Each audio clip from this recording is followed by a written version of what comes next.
So, welcome, Andrea. You are one of the founding members of Open Floor International, and you have been the operational lead and a really hardworking member of the Education Program Circle, which has in part been responsible for creating the Open Floor curriculum and the training programs that Open Floor has been offering worldwide for the last 7 years. Is it 7 years or 8 years? And you can't be with us live, which is why we're recording this interview, because you had a prior commitment. And thank you so much for giving us your time.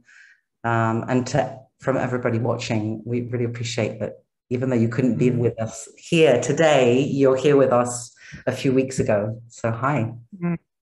Hi. Thank you for inviting me. And it feels really good to support this event because of the role that I have at Open Floor, where I am in the center of all these hard-working circles full of teachers who are articulating curriculum, manifesting programs, just on every level, working to create the good work we do at Open Floor. It's wonderful to support them out there teaching, not just all the behind the scenes work that we do.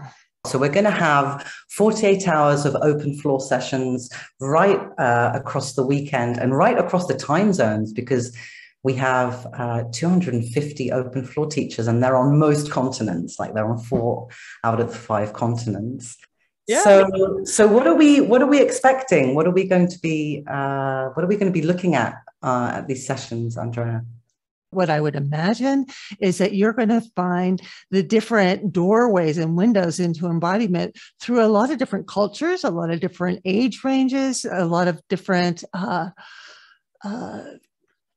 just perspectives, that they're going to take you through the Open Floor curriculum into the practice of embodiment through dance. And each teacher will bring their expertise, they'll bring their imprint from their culture and who they are.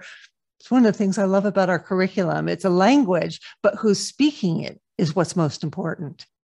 And I know that there's going to be some of the faculty from the Open Floor training programs who are going to be sort of sneak previewing a little bit of what we're going to be doing on our advanced trainings, which are starting very soon. And I was wondering if you would tell us a little bit more about that. So we have the 4 commons, and you're going to see that probably in the sessions. The different faculty will be teaching towards that, and you'll be seeing that in our immersion program coming up. One of the things I love about just even the word common is that prefix com means with, it means together. It means kind of a shared experience, right? You understand common, but not, the opposite of that would be special, that you would have a special experience. And I think we're really focusing on rather than who's special and who's unique, and, all those things are true, but really what do we share? What is universal within us, and where is a resting place? So in Common Ground, we're really working with our physicality and what is universal in how we can move together and how we can support our presence here on this earth. Just breath, body, bones, awareness of where we are in space. The key resources, movement resources that help us find common ground together. Clearly a need in our culture right now. The second one is common sense. Also would be really useful.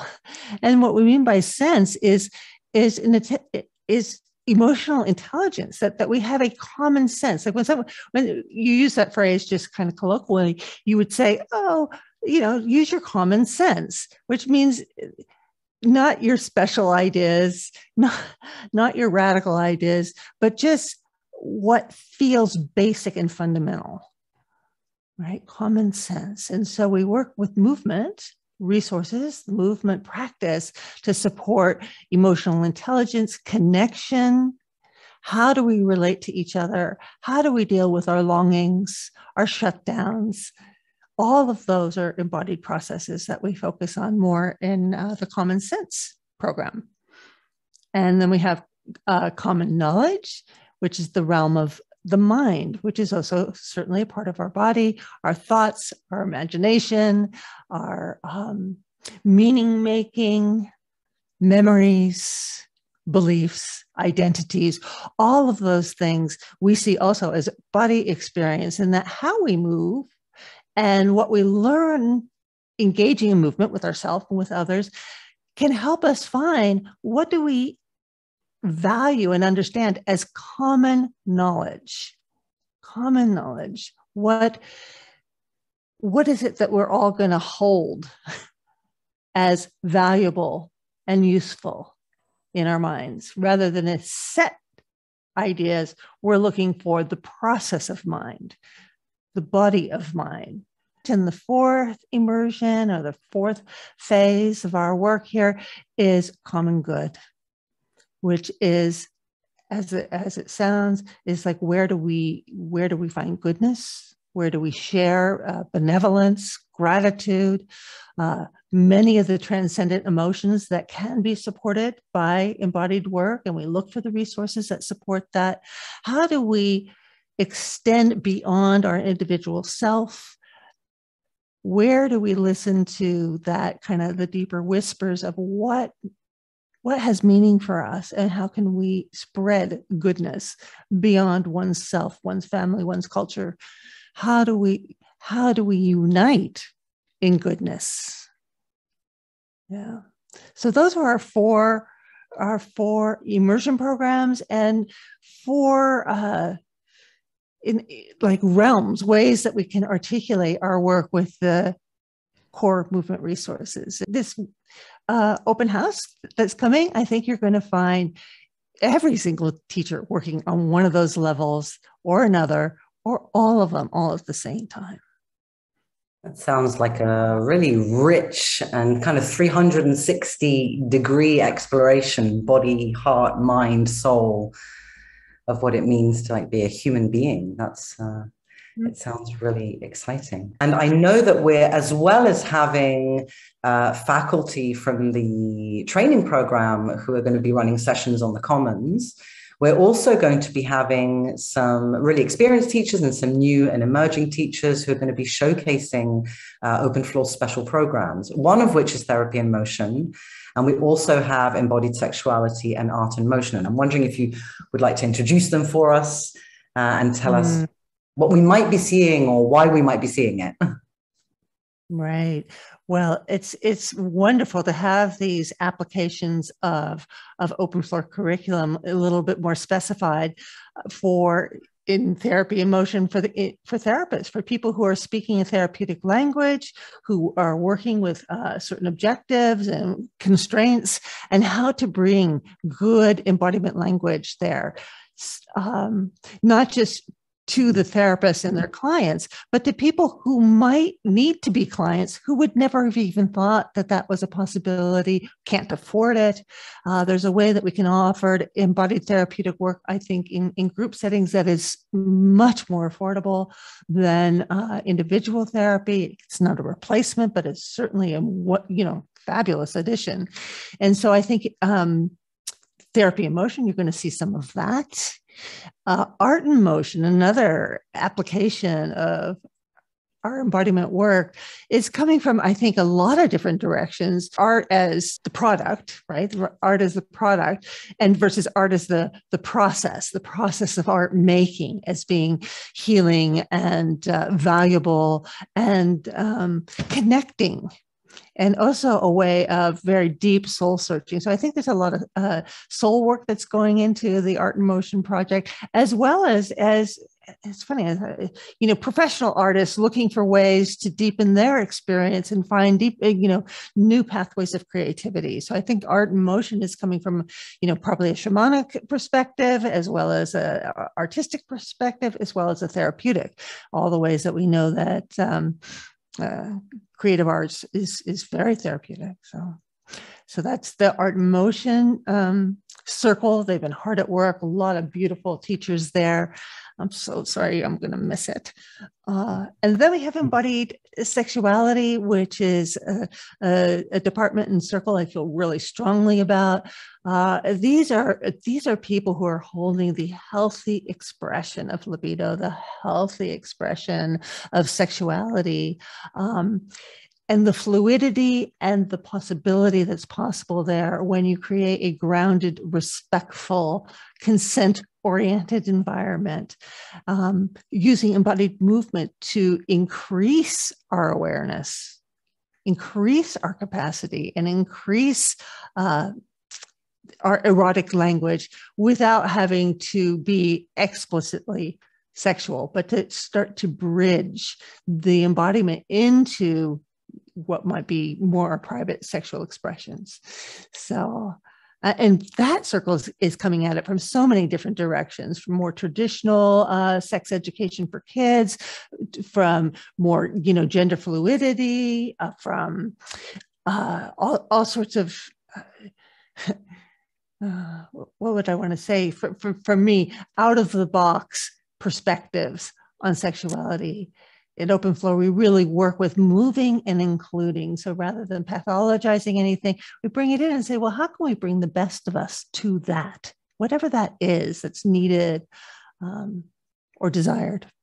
And I know that we're raising funds here this weekend for our scholarships.